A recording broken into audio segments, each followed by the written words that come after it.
بسم اللہ الرحمن الرحیم۔ صدقہ فطر کے بارے میں چند ضروری مسائل۔ آپ صلی اللہ علیہ وسلم نے فرمایا، رمضان المبارک کا مہینہ یہ مسلمانوں کے ساتھ غمخواری کا مہینہ ہے۔ اس مہینے کے اندر اللہ تعالیٰ بندے کو 1 روپے کے صدقے کے برابر 70 روپیوں کے برابر ثواب عطا فرماتا ہے۔ جو 1 روپیہ صدقہ کرے گا 70 روپے صدقہ ثواب ملے گا۔ جو 2 رکعت نفل پڑھے گا 70 رکعتوں کے برابر 2 رکعت اس کو ثواب ملتا ہے۔ اسی طرح جو فرض ادا کرتا ہے وہ 70 فرضوں کے برابر ثواب ملتا ہے۔ صدقہ فطر رمضان المبارک کے جس دن بھی چاہیں ادا کر سکتے ہیں، لیکن عید الفطر کی نماز ادا کرنے سے پہلے ادا کر دینا چاہیے۔ صدقہ فطر اس بندے پر واجب ہے جس کے پاس 55,500 روپے نقدی موجود ہو، یا اس کے پاس اتنی چاندی ہے یا سونا ہے کہ جس کو بیچے تو اس کی قیمت 55,500 روپے تک پہنچ جائے، یا اسی طرح مال تجارت ہے، یا اسی طرح گھر میں زیادہ سامان ہے جو استعمال کے اندر نہیں۔ مثلا 2 فریج ہیں، ایک استعمال میں ہے، ایک بغیر استعمال کے گھر میں کھڑا ہے، یا اسی طرح اور کوئی سامان ہے جو استعمال کے اندر نہیں، مثلا برتن ہیں جو استعمال کے اندر پورا سال نہیں آتے، ان سب کی قیمت کو ملائیں، اگر یہ ساری قیمت 55,500 تک پہنچتی ہے تو ہم یہ صدقہ فطر اس بندے کو دیں جو ان پیسوں کا مالک نہیں۔ ہم صدقہ فطر ادا کرنے سے پہلے پوچھتے ہیں کہ ہم صدقہ فطر کس کو دیں؟ صدقہ فطر اس شخص کو دیں جو 55,500 کا مالک نہ ہو، اس غریب کو ڈھونڈ کے صدقہ فطر ادا کریں۔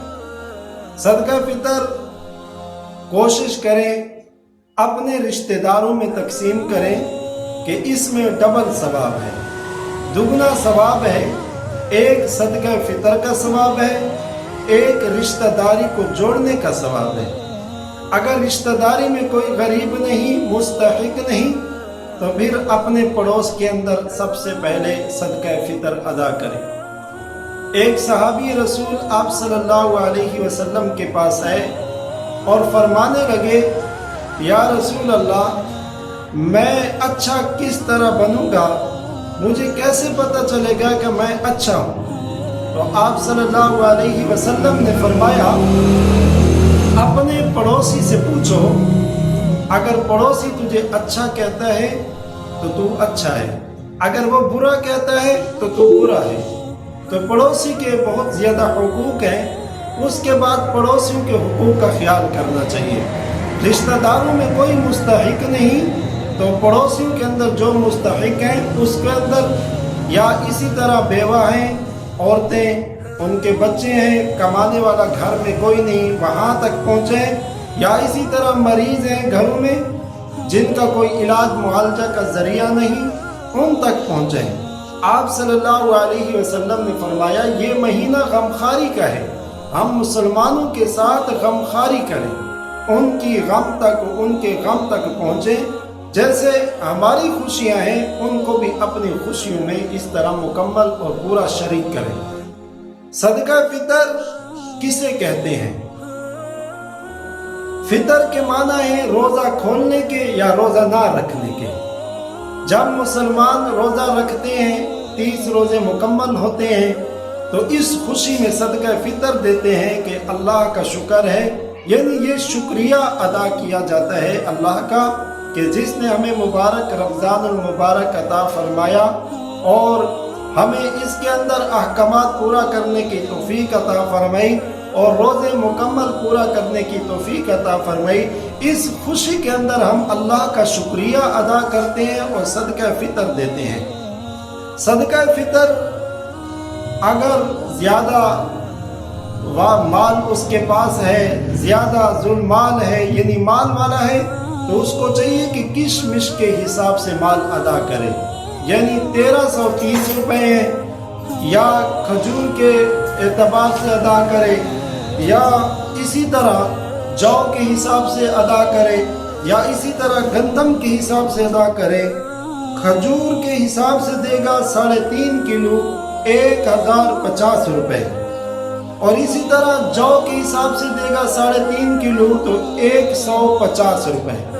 گندم کے حساب سے دے گا تو احتیاطاً 2 کلو گندم دے، یا 2 کلو گندم نہیں دے سکتا تو 2.25 کلو آٹا دے، یا 2.25 کلو آٹا نہیں دے سکتا تو گندم کے حساب سے تقریباً ڈیرہ اسماعیل خان ضلع شہر اور اس کے آس پاس کے دیہات میں جو علماء نے حساب لگایا وہ 100 روپے بنتے ہیں۔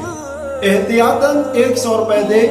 بعض علاقہ جات میں 120 ہیں، بعض ضلعوں کے اندر گندم کا ریٹ چڑھ بڑھ کر ہے، اس کے حساب سے تقریباً 140 اور 150 روپے بنتے ہیں۔ جو اپنے علاقوں میں رہتے ہیں، اپنے علاقے کے علماء سے یا اپنے علاقے میں جو تاجر ہیں ان سے گندم کا ریٹ پوچھ کر اس کے حساب سے 2 کلو کے حساب سے اتنے پیسے ادا کریں۔ 100 روپیہ ایک بندے کے حساب سے دینا ہے۔ مثلاً گھر کے اندر 5 بندے ہیں، ایک گھر والی ہے، 2 بیٹے ہیں، 2 بیٹیاں ہیں، تو 2 بیٹے 2 بیٹیاں نابالغ ہیں، 2 بیٹے نابالغ 2 بیٹیاں نابالغ، ان کے حساب سے 400 روپے بنتے ہیں۔ اسی طرح ایک اپنی طرف سے 100 روپیہ، ایک گھر والی کے 100 روپیہ۔ اگر اولاد جوان ہے، بالغ ہے، ان کی طرف سے صدقہ فطر باپ کے اوپر نہیں۔ اسی طرح بعض گھروں کے اندر جو بچے جوان ہوتے ہیں، کاروبار کرتے ہیں، تو کیا وہ صدقہ فطر ادا کرے یا ان کی طرف سے ان کا والد صدقہ فطر ادا کرے؟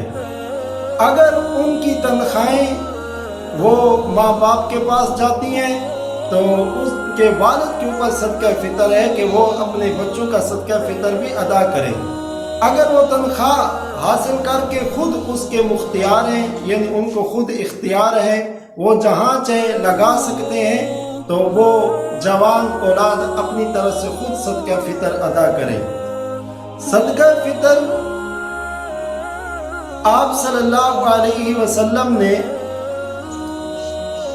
اس کے بارے میں فرمایا کہ غمخواری ہے، اور صدقہ فطر بھی انسان کے بارے میں غمخواری ہے کہ ہم مسلمان کی غمخواری کو سوچیں اور اس کو اپنی خوشیوں میں مکمل شریک کریں صدقہ فطر ادا کر کے، تاکہ مسلمان ہماری خوشیوں میں شریک ہو جائے۔ اور اگر صدقہ فطر نہ دیا تو ایسی خوشیوں کا کوئی فائدہ نہیں۔